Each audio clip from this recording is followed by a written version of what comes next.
थलापति विजय versus पवन कल्याण। देखते हैं कौन है साउथ सिनेमा का नंबर 1 सुपरस्टार। आज होगा दोनों की last 10 hits and flop movies का कंपैरिजन। आखिर किसने दी है सबसे ज्यादा हिट्स और कौन है डिजास्टर का खिलाड़ी। तो लेकर आते हैं थलापति विजय अपनी 10वीं मूवी थेरी, जिसने 75 करोड़ के बजट से 150 करोड़ का कलेक्शन किया था, इसलिए बन जाती है एक हिट मूवी। अब पवन कल्याण लेकर आते हैं अपनी 10वीं मूवी एटर्निटी डिरेडी, जिसने 55 करोड़ के बजट से 75 करोड़ का कलेक्शन किया था, इसलिए बन जाती है एक फ्लॉप मूवी। तो पॉइंट मिलता है थलापति विजय को, क्योंकि उन्होंने दी है एक हिट मूवी।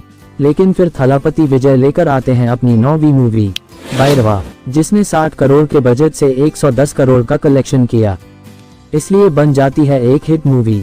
तो अब लेकर आते हैं पवन कल्याण अपनी 9वीं मूवी गोपाला गोपाला, जिसने 15 करोड़ के बजट से 70 करोड़ का कलेक्शन किया था, इसलिए बन जाती है एक सुपरहिट मूवी। तो पॉइंट मिलता है पवन कल्याण को, क्योंकि उन्होंने दी है एक सुपरहिट मूवी। लेकिन तभी थलापति विजय लाते हैं अपनी 8वीं मूवी मर्सल, जिसने 120 करोड़ के बजट से 260 करोड़ का कलेक्शन किया और बन जाती है एक हिट मूवी।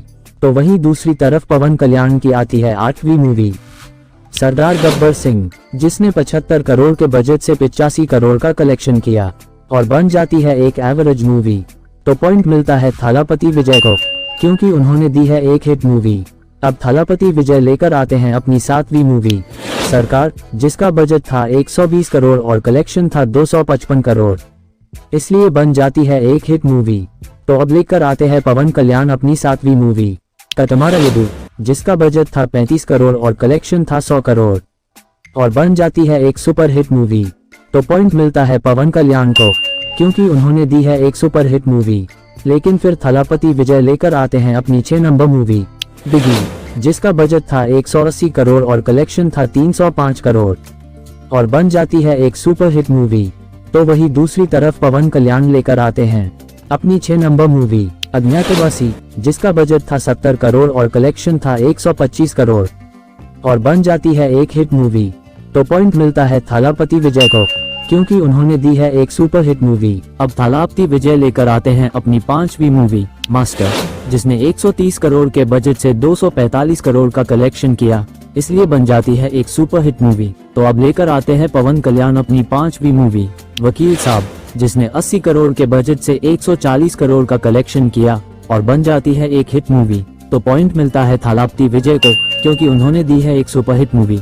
लेकिन तभी थलापति विजय लाते हैं अपनी 4थी मूवी बीस्ट, जिसने 150 करोड़ के बजट से 235 करोड़ का कलेक्शन किया और बन जाती है एक एवरेज मूवी। तो वहीं दूसरी तरफ पवन कल्याण की आती है 4थी मूवी भीमला नायक, जिसने 90 करोड़ के बजट से 160 करोड़ का कलेक्शन किया था और बन जाती है एक हिट मूवी। तो पॉइंट मिलता है पवन कल्याण को, क्योंकि उन्होंने दी है एक हिट मूवी। लेकिन फिर थलापति विजय लेकर आते हैं अपनी 3री मूवी वारिसु, जिसने 180 करोड़ के बजट से 305 करोड़ का कलेक्शन किया, इसलिए बन जाती है एक हिट मूवी। तो अब लेकर आते हैं पवन कल्याण अपनी 3री मूवी ब्रो, जिसने 80 करोड़ के बजट से 115 करोड़ का कलेक्शन किया, इसलिए बन जाती है एक एवरेज मूवी। तो पॉइंट मिलता है थलापति विजय को, क्योंकि उन्होंने दी है एक हिट मूवी। लेकिन तभी थलापति विजय लाते हैं अपनी दूसरी मूवी लियो, जिसने 225 करोड़ के बजट से 620 करोड़ का कलेक्शन किया, इसलिए बन जाती है एक ब्लॉकबस्टर मूवी। वही पवन कल्याण लाते हैं अपनी दूसरी मूवी